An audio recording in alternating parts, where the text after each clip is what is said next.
Huh.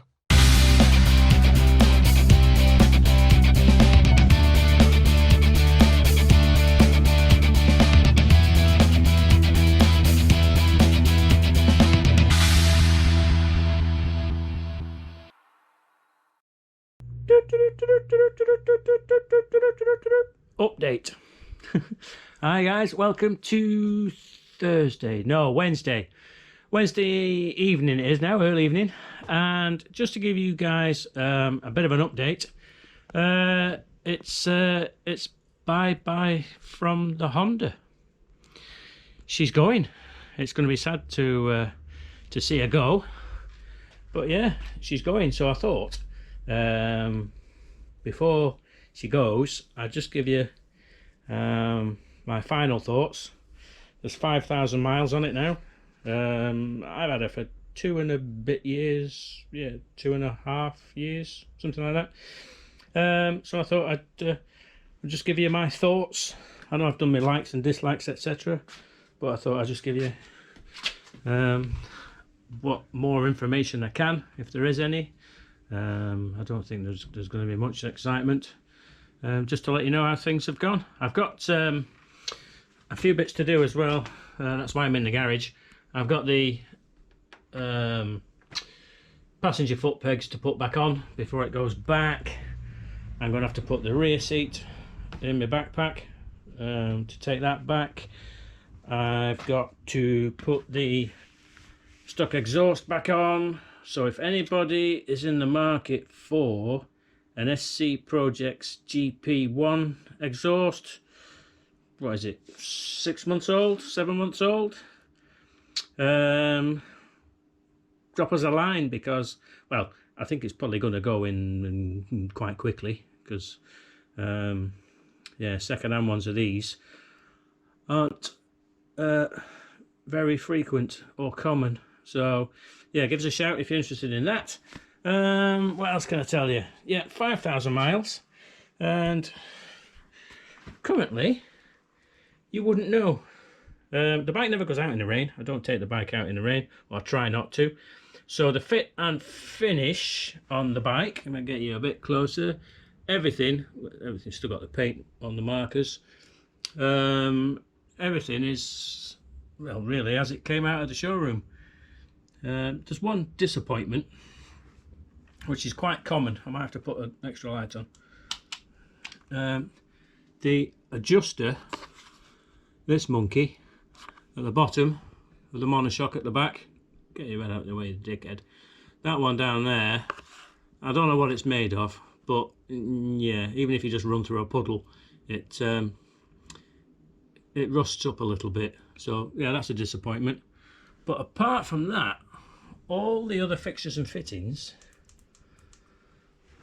the aluminium's held up well, fixings holding that in have held up well. As far as I'm aware, they've not reacted between the steel and the aluminium there. What else can I say? Headers. I'll put light on again. Yeah, headers. Well, yeah, they're just standard. That's just what happens to headers. Radiators held up really quite well. A bit more light there for you. Radguard doing what it should. Down below, there's one disappointment. If I can show you, if you can see under there. Yeah, the paint for the engine, for the bottom of the engine, for the sump, has all come away. It's been worn away. It could have done with it being a bit thicker down there, and maybe some kind of wax oil or something, just to stop all that paint coming off. But other than that, it's not too bad. The exhaust itself, with a bit of auto sol metal polish, that'll come up good. Brakes have been fantastic, no problem with the brakes, plenty of wear left on the pads after 5,000 miles. Discs, yeah, no wear at all on them really. They're just about bedded in, I think. It's not that I've not been very aggressive with them. I did a machine control course about 5 weeks ago, where they teach you quite a few different things, but they teach you the bike's capabilities on the brakes, where you get the back wheel in the air, just braking on the front, as far as the ABS will let you anyway, and the hazard lights come on, so you know you're moving more than 1.6 G. So yeah, the brakes have been fantastic. The tyres, I'll show you the tyres, what they're up to. They are down to the markers now. They've got 5,000 miles on them. Let me just put this light back on.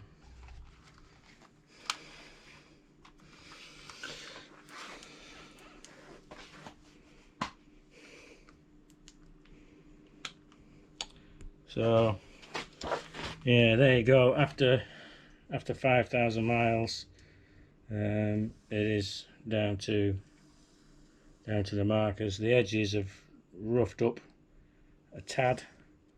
Yeah, there's a marker there. See, there's a marker. The edge markings, there's one there, so it's gone down to that marker. So yeah, the tyres are desperately in need of a change.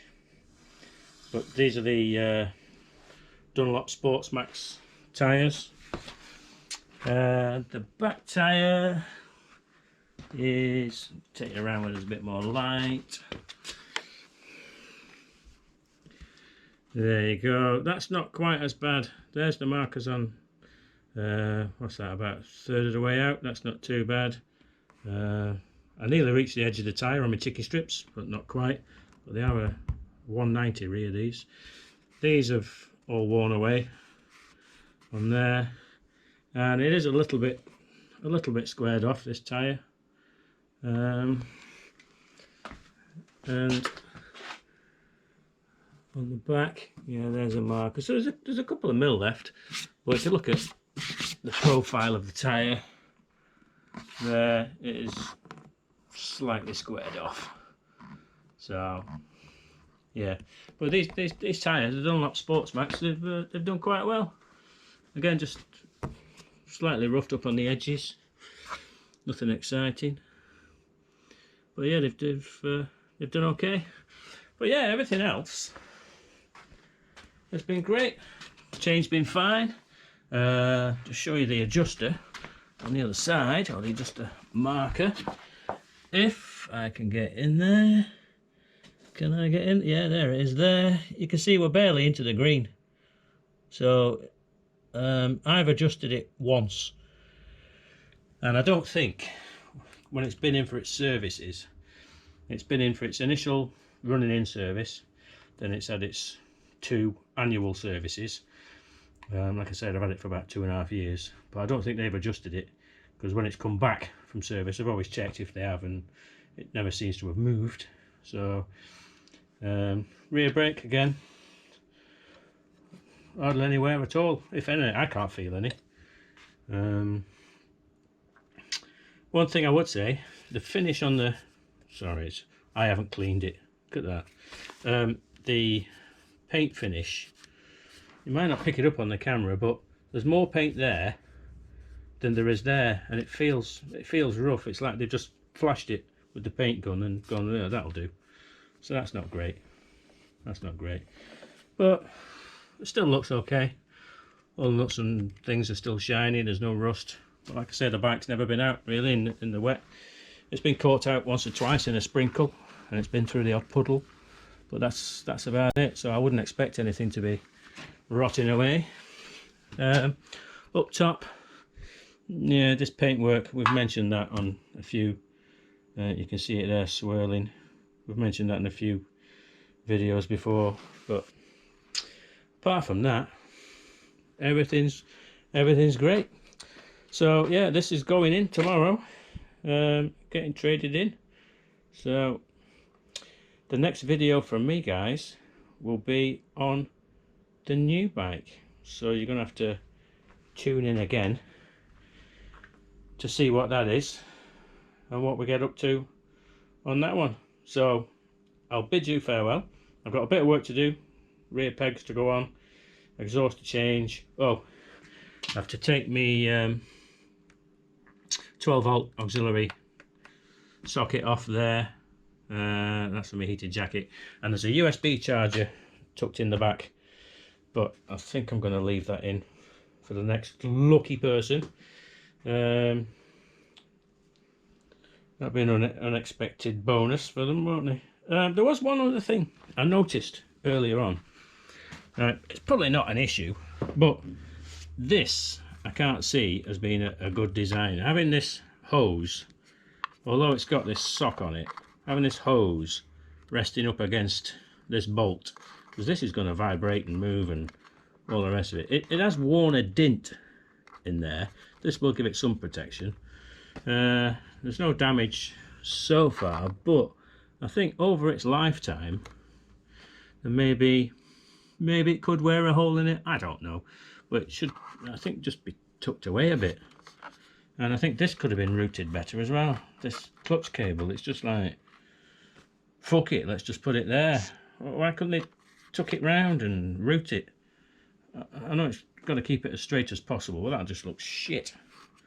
So yeah, but it's been a great bike. If you want to buy one, this one's going to be for sale at KD Motorcycles in Accrington. So the date is now the 16th of September 2020. So if you're watching this anytime near there, give them a shout if you fancy yourself a CB 1000R Plus. Don't forget, it's got the quick shifter, blipper, heated grips, shiny aluminium bits fucking everywhere, and it's been a real good bike. And this one's been a good one, and it's been looked after. It's not been ragged. I'm an old man. Alright guys, see you on the new one. That'll be tomorrow. See you later guys. Bye bye.